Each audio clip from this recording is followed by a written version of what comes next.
Engueulé par ma mère depuis que je suis tout petit. Depuis que je suis tout petit, je me fais engueuler pour un oui ou pour un non. J'ai des souvenirs de moi tout petit, genre à 6-7 ans, où j'entends encore ma mère me dire « Mais pourquoi t'as mangé la mousse au chocolat de ton copain? Hein? Qu'est-ce que t'as fait, ton copain? On peut savoir ?» Moi j'étais là « Mais c'est bon, maman, arrête de crier aussi. C'était pas de ma faute, c'était Hugo, il m'avait dit on pouvait la manger. La mousse au chocolat. Après toujours, moi je me fais engueuler, c'était même pas de ma faute. C'était Hugo, il m'avait dit on pouvait la manger. La mousse de chocolat. Mais c'est toujours moi, je me fais engueuler aussi. Moi, je savais pas qu'elle appartenait à quelqu'un d'autre, sinon je l'aurais pas mangé. Hein. Moi, je mange pas les affaires des autres. Hein. La semaine dernière, il y avait Thibaut, il m'avait prêté sa gomme, et ben je l'avais pas mangé. Hein.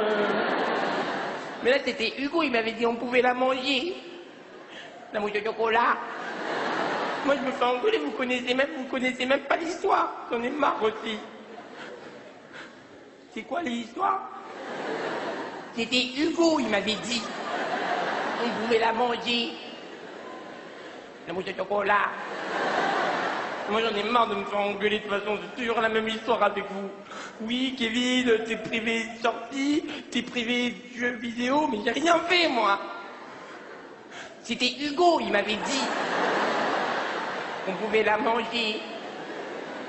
La mousse de chocolat. Moi, j'en ai marre de vous. Hein. Cette famille, j'en ai marre de cette famille.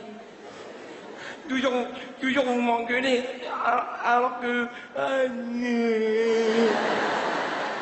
J'en ai marre, de toute façon. C'est toujours pareil, moi je m'en fous, hein. M'en fous, de toute façon. Je m'en fous. Moi, je vais m'appeler Utérus, je vais aller dans la famille clitorine, m'en fous. Moi, je serai tranquille, tu vois.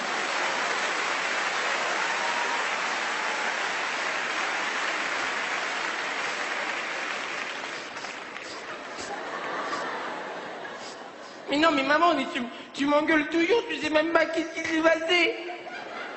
C'était Hugo, il m'avait dit. On pouvait la manger. La mousse de chocolat.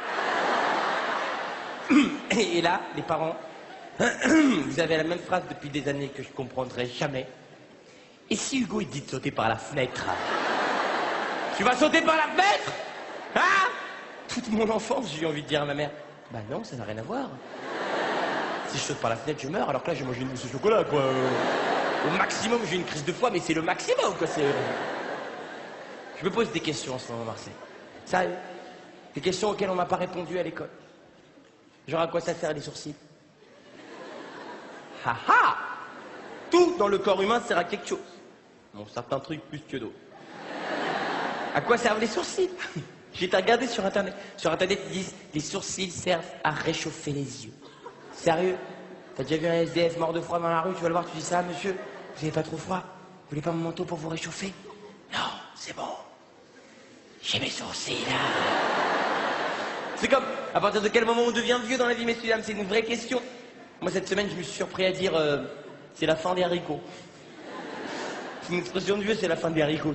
Jamais t'as vu une fille de 6 ans dire à ses parents, papa, maman, il y avait plus de yaourt, c'est la fin des haricots. Hein. Il y a des phrases comme ça dans la vie qui sont réservées aux personnes âgées. C'est comme t'as jamais vu de jeune fille de 12 ans se croiser dans la rue et faire putain Camille. Oh le truc de ouf, comment ça me fait trop plaisir de te voir, on s'était pas vu depuis belle lurette, hein, ouais, laisse tomber quoi.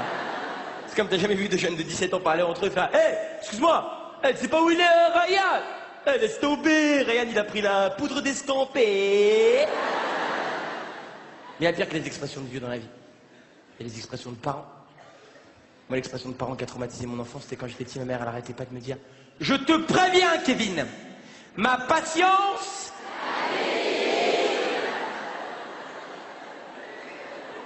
Vous m'avez suivi tout ce temps? Ah, ils s'en fichent.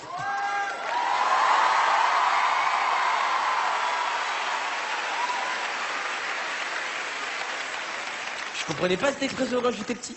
Des fois, je marchais avec ma mère comme ça dans la rue, elle s'arrêtait d'un coup, je me disais, oh putain, ça doit être la limite de la patience. Plein de souvenirs comme ça j'avais avec ma mère. C'est comme quand on était petit, souvent on partait en vacances tous en famille, ma mère, mon père, mes frères, en voiture. Et j'aimais bien faire un truc dans la voiture. J'avoue, il n'y a que 2 êtres vivants qui aiment bien faire ça dans la vie, les chiens et les enfants. J'aimais bien mettre ma tête dehors de la fenêtre.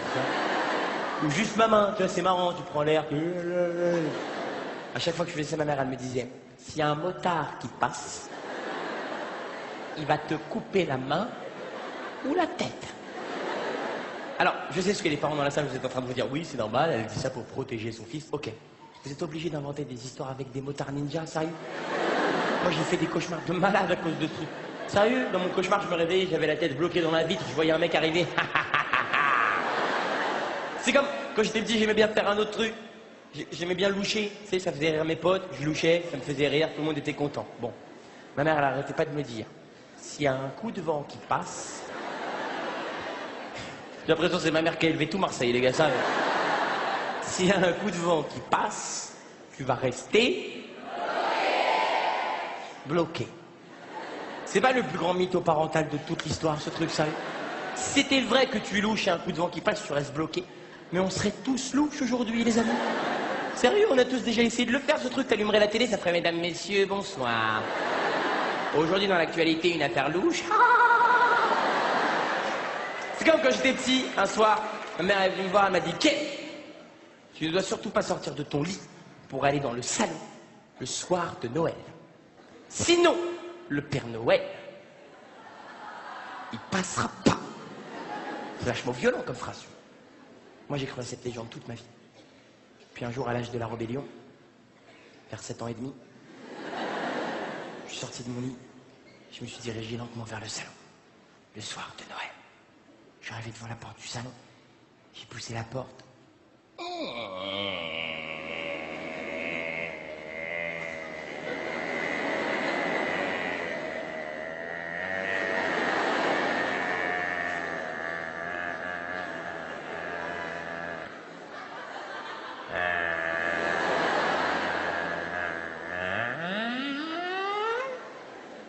C'était une grosse porte. Là, je suis rentré dans le salon et je suis tombé sur mon père en caleçon déchiré, une clope à la main, une tisane dans l'autre main, en train de pousser des cadeaux. Moi, je l'ai vu.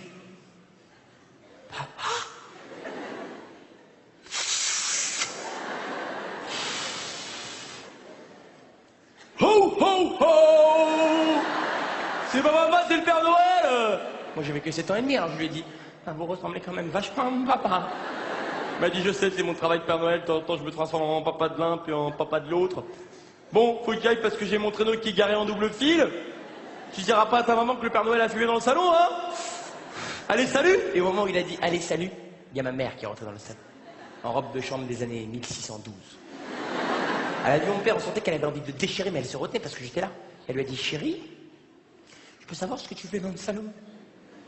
Le soir de Noël, avec le petit à côté de toi, avec une clope à la main, et avec le sgeg à l'air. Mon père, il était perdu. Ho, ho, ho! C'était pas moi, c'est le père, dégage! Et là, il s'est retourné vers moi, et toi? Je t'avais pas déjà dit que c'était interdit de venir dans le salon le soir de Noël?